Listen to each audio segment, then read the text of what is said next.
ও মালিক, জাহান্নামে থাকবে তো জানলাম, চিরকাল জাহান্নামের শাস্তি ভোগ করবে। এই শাস্তিটা কেমন?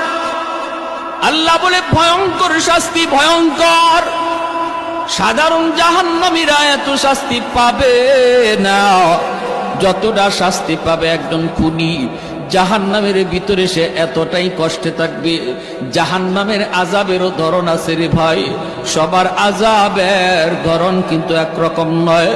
আল্লাহ বলেন, দুনিয়াতে যারা ইচ্ছাকৃত কেউ কাউকে খুন করলো, জাহান্নামের ভিতরে তার আযাবটা হবে সবচেয়ে বেশি যন্ত্রণাদায়ক।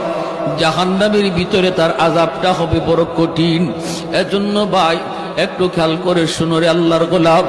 মায়ার নবী বলেন, হাসরের মাঠে আল্লাহ আদালত নিয়ে যখন বসবে, বিচার কাজ আল্লাহ শুরু করবে, সর্বপ্রথম আল্লাহর আদালতে বিচার শুরু হবে খুনের মামলা দিয়া।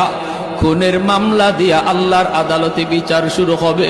যেই মানুষটা মারা গেল, যে যার তারে খুন করলো, ওই খুনির সে ধইরা যেইভাবে তারে খুন করেছে, গলা কাইটা অথবা ছুরি দিয়ে আঘাত কইরা, ওই ছুরিটা যা তার বডির মধ্যেই লাগানো থাকবে, রক্ত ঝরবে, রক্ত ঝরবে।